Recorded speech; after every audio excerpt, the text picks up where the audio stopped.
Hi ladies and gentlemen, this is Christelle Martinette, and the reading for the month of June are going to be done with the tarot, the fire tarot. And I wanted to give you a brief explanation of that, and more so because after I got all of my, as you can see, all of my toys here ready, okay, I have a catalytic lamp up there which helps with clearing the air and purifying the air before I start to start my readings. And I stupidly touched the end, and now I have these two fingers burnt. Well, anyway, let me tell you, the Fire Tarot uses fire as a myth in all of its forms and interprets tarot-related scenes through the tarot-related scenes. The major arcana each have they depict a god linked with fire, and the minor arcana are linked with fire as either help, spiritual and sacred fire, emotional fire, and earthly fire. And according to the creators of the tarot of fire, the artist is Franco Rivoli, and it was thought to have fire among the primary elements that put humanity on the path to civilization. This is what motivated the creators. This tarot deck focuses on worldwide myths of fire, gods, goddesses, and I'll show you some of these major arcana. Elemental beings, animals, and even abstract concepts of fire. It's a fascinating tarot deck. It's hot. It's really hot. And it's very brilliantly conceived. The artist, as you can see, many of the pictures, much of the artwork is with a black, dark background, so the element of fire can be more pronounced. This is the Wheel of Fortune, for example. But not all of them are that way. For example, this is the Lover's card. It's a very bright card. The major arcana, as we were saying, concentrates on some of the most potent myths of fire in the cultures of the different areas of the world. And there are powerful and quite familiar mythical figures such as Prometheus. We have Prometheus as the hanged man. Then we have Ocrisa, the Vestal version, as the high priestess. And there's also Osiride, the Egyptian underworld god, serving as justice. Hermes is none other than the magician. And more symbolically, on a more symbolic level, there's for the tower we have the Vesuvius that destroys the city of Pompeii. And there we have also fire raining down from the skies. Here, fire raining down from the skies that burns Sodom and Gomorrah in the Judgment card. And many of these cards are also depict forbidding, characters that we don't talk about. For example, the Empress. The Empress here is the Maori goddess Makuika, and who does radiate strength, as you can see, and primal energy.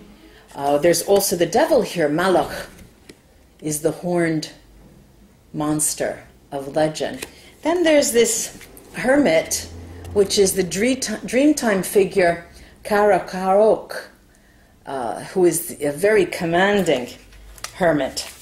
Now, these are, since they deal with the elements and the element of fire, here you have the lightness and darkness rolled up into one, reminding us that there is lightness, there is darkness, and light doesn't exist without darkness. And we all tread, since we're human, across both worlds. Now, on to our June 2017 readings, ladies and gentlemen. Hello, Taurus. It's your turn. Let's concentrate on you for the month of June. What's in store for Taurus for the month of June? What's in store for Taurus for the month of June? What's in store for Taurus for the month of June?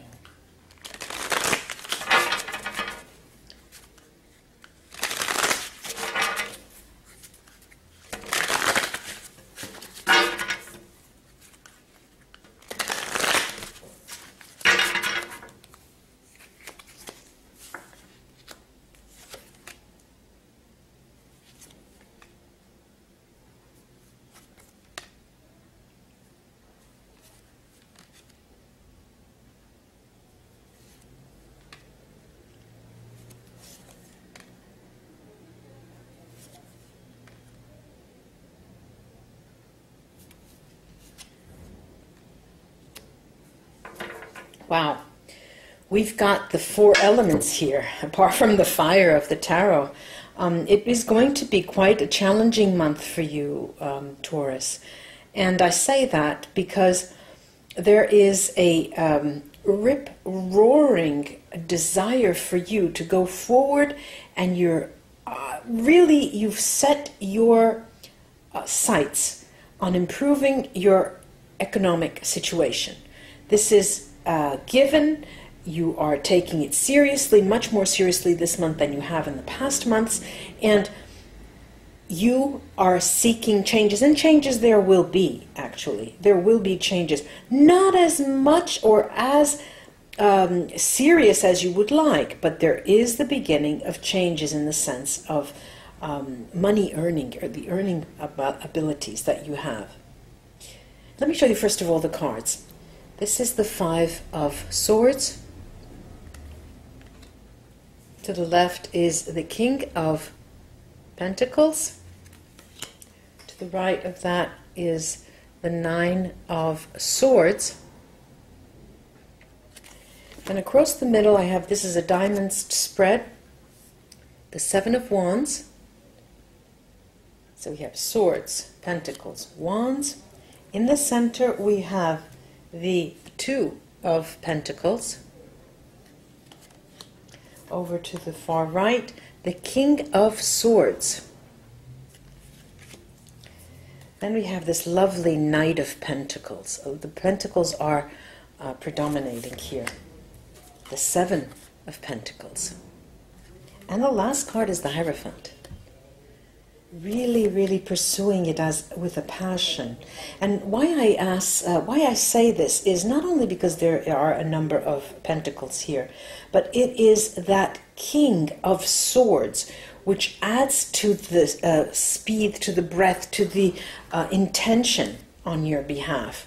I'm going to take now the Vera Sibilla as I look over the spread once again.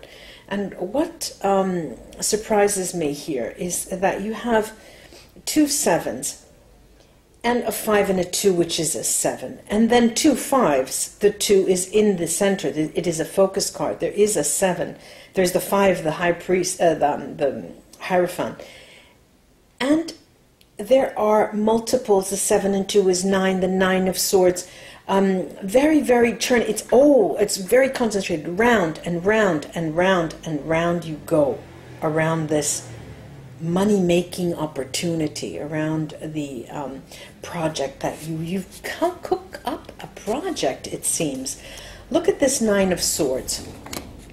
Now, those of you who read the Rider-Waite cards, or who have been, let's say, you have memorized the meaning of the 9 of Pentacles, of the 9 of Swords, are really challenged with different decks around the world, because the Rider-Waite had its importance, of course, but by no means they are universal meanings. And this goes to show you, first of all, we have a butterfly and a candle right in the forefront, and the butterfly has always been a symbol of rebirth, as the candle is of spirituality. And the more I see, you know, because for you, Taurus, what I'm seeing is that anything of monetary value takes on such a spiritual importance in the month of June. To a passion, religiously you go forward and enact your dreams and plan. I'm going now to the Five of Swords at the very top of the spread.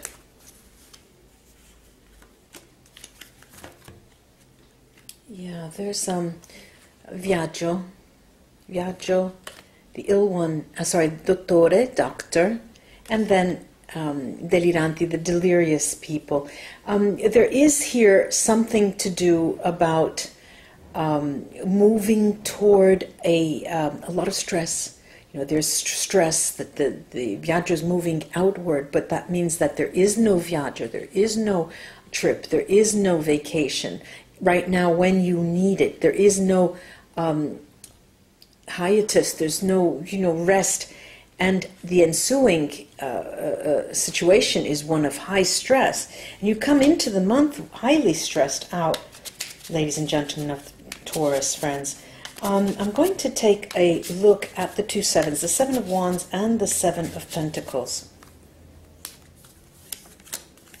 Again, you know, the Seven of Wands is the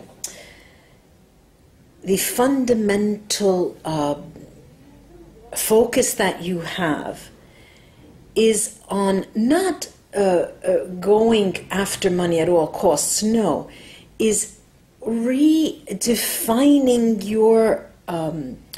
your concept of wealth to make it more work for you, and not only valuing money for money's sake or putting a monetary value on the scale because it means you could pay something.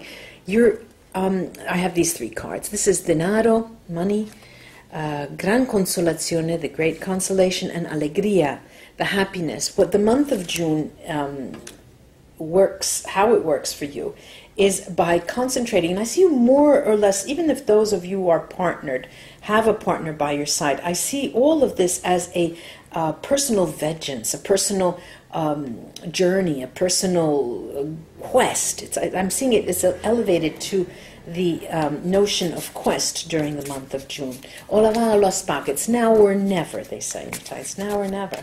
And I'm going to the Seven of Pentacles.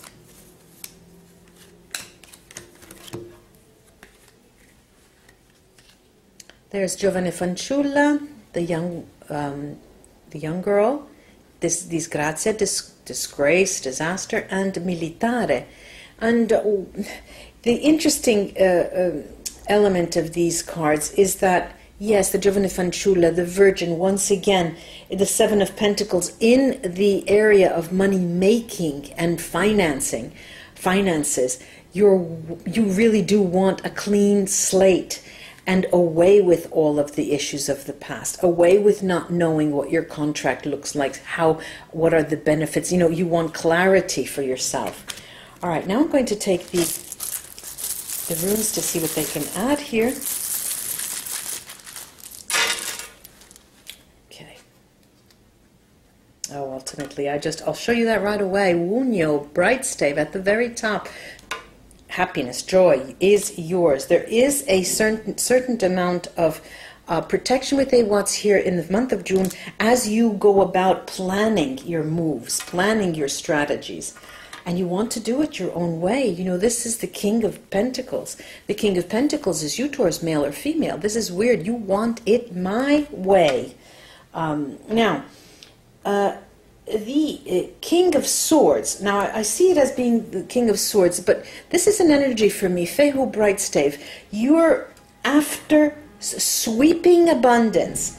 And of course, we all know that abundance is relative, but you want something that smacks of abundance. I dare say you're after love as well. Those of you who are even partnered will be looking for something more. This relationship is not talking to me anymore, you're thinking, you know. Even though this person is lovely, the male, female, they're not, it's just not me. It's just not me. And this is something, I need something challenging, something different, something I can get my hands on, my bite. I want something to bite. I have here Ingvat's beautiful right in the center of the spread here, which smacks of success, which announces success. Again, here I've got Manat's Merkstave, and this is trouble in the city, ladies and gentlemen, Taurus friends. Those of you who are partnered are going to rethink that partnership, or start to rethink that partnership. And the notion of starting anew financially and economically in a new endeavor has the sound and the smell of success. This is Sohilo.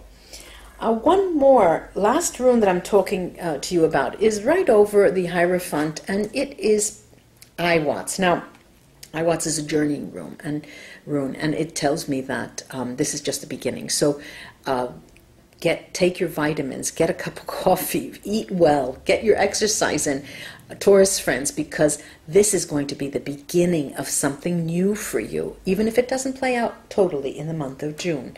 Namaste, ladies and gentlemen, Taurus friends. Until we read together again, bye-bye.